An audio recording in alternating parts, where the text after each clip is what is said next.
Hey guys, I want to talk to you about something that really struck a chord with me after I posted my last video. I was scared to post that video. I was scared to post it because it was showing a side of me that I hadn't shown anybody in a really long time. It's a side of me that I haven't really shown anybody since high school, and that's because I have always been told that I'm making a bigger deal out of something that isn't really a big deal. Or that it's my fault, I'm not applying myself, I'm not trying hard enough. That I am a failure. That's how that's made me feel. And I know that now that that's not the case. I'm just trying in the wrong way. And the world's not quite built for me. And I'm not alone in this. The reaction I got from that video, the response I got, it was actually really great. Most of you guys were amazing, and I finally felt seen and heard and not alone, and it was really nice to feel not alone. But the last thing I expected was to have my recovery attacked. Someone expressed concern, but then attack my recovery. Tell me that I'm not clean, and that I'm lying to myself, that I am in early recovery, if in recovery at all. And it's not your goddamn place to talk about that. Period. I understand that you have seen me from the lens of a recovering addict, so that makes sense. But I need you to know that there is so much more to me than just being a recovering addict. If you had seen that video first and never heard anything about the addiction recovery, would you have said the things that you said? What about my dad? I'm following in my father's footsteps, and I love my dad very much, but are you going to tell my dad that he's an addict too? Because he's had these issues with his relationships, or with employment, or things like that? I don't think so. You're saying that to me because you see me as a recovering addict. I'm not a recovering addict. I'm a person first. I'm a person first who had a substance use disorder problem, and I have worked through that. And I don't identify as a recovering addict because I don't like that mindset. I am very mindful and always conscious of my past, and I just don't let myself relive it. I maintain healthy relationships and healthy boundaries, and I'm in therapy, and I surround myself with good people. And I'm not trying to say that I'm above anybody or that I'm better than anybody. I don't preach about this on my channel because I don't know how I did it. I just know that I'm alive and a lot of my friends aren't. And I'm not changing anything about my recovery because it works for me. And I'm sorry that I'm not sorry for not working the 12 steps. I'm sorry that you don't view my recovery as valid. And I got very angry about that last night. I got so angry, and I didn't know why until I talked to Philip, and he really helped me understand what was going on. It's not the accusations of using, it's the fact that you don't view my recovery as valid. I'm allowed to have mental health issues that exist outside of my recovery. I'm allowed to be a person first. I'm allowed to be a mother first. I'm allowed to be a YouTuber first, a student first, a graduate first, a girlfriend first, a wife first. I'm allowed to be more than my recovery. When you first get into recovery, no, you aren't. When I first got into recovery, all I was an addict, a recovering addict. That's all I could identify with. That's who I was, that's what I was, that's how I was.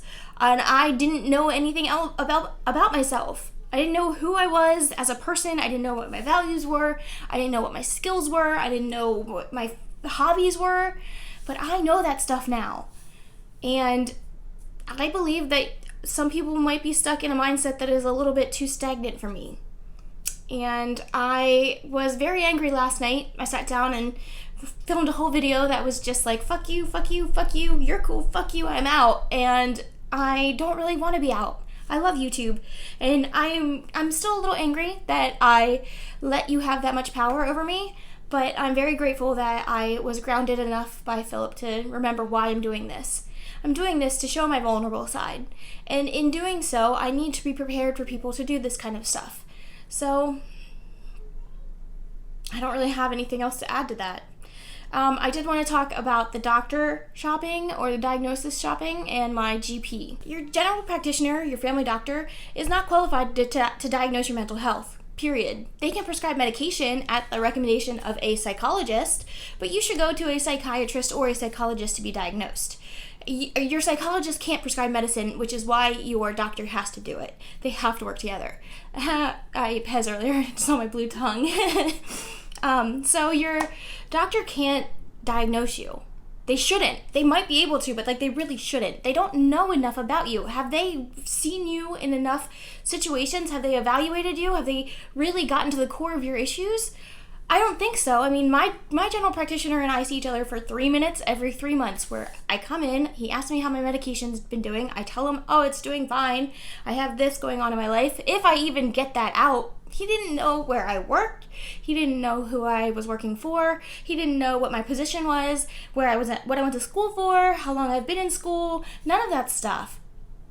The reason that he referred me to the facility that he did is because I am not in his area. I actually commute to see him because I used to live there. I used to live much closer to there, and now I commute almost an hour to go see my doctor because I still like him. It's not quite an hour, it's like 45 minutes. But so he asked me where I'm located, and he referred me to the only place that he knew in our area. I'm in a very small town, and he is a Suboxone doctor also, so he referred me to the Suboxone, or to the Suboxone clinic that he knew of in here. And that's why he referred me there. They have a psychiatrist on hand that he knows.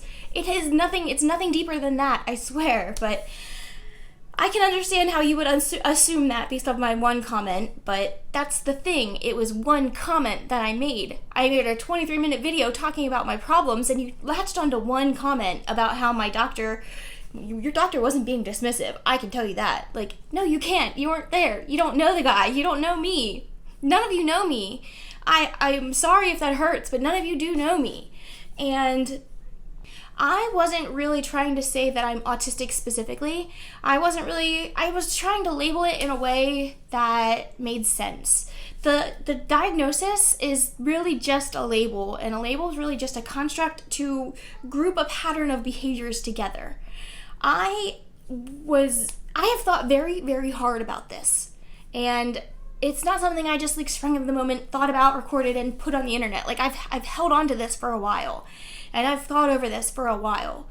I do experience enough of the symptoms to seek a specialist, to go after a diagnosis. I do have a therapist, but they are through telemedicine, which is BetterHelp. I don't know if you guys have ever heard of it. Pretty sure you probably have. And BetterHelp they can't diagnose. They can't diagnose and they can't prescribe. So I have to see a specialist. My GP appointment it just happened to be coming up. So I went in and talked to him. If you think your general practitioner can diagnose you, you have some problems. You're going to encounter a lot of problems because your general practitioner is just that. They are a general practitioner. They know a lot about everything, a little bit about everything, probably a lot about everything, but they don't know everything about mental health. There's no way that he could know how to diagnose someone with autism. He might have a good idea, but if you had listened to what I said in the video, the way that women have been looked at under the autism evaluation has not been accurate. We've been basing it all off of the male stereotype, and I don't have to convince you of that. I know what I'm experiencing, and I know what it is, and I don't even know if I'm going to pursue it to get a diagnosis, because that's not what it was about. It was about finding someone else online that is feeling like I'm feeling, that is experiencing what I'm experiencing, that made me feel like less of a failure, that made me feel less alone. And that is mine. That's for me. That's enough for me. And it's not yours to take away from me. And I tell you what, your behaviors have made me feel very ostracized and isolated from the recovery community, and that's fine. Good riddance. I don't want to be a part of a community that is so stagnant and close-minded. I am more than a recovering addict. I'm a person.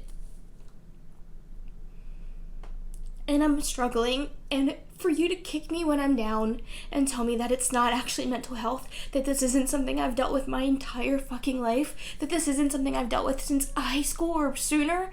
Like, the first memories I have of these things happening are high school. For you to make fun of me and tell me that I have tics because of my medicine. Are you going to say the same thing to my dad, who has more tics than me but doesn't take any stimulant medication?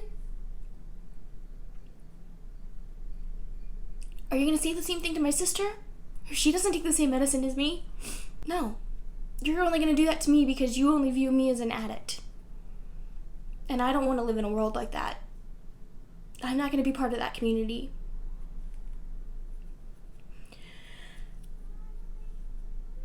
my recovery is valid, and I have been afraid to talk about it because I've always encountered this.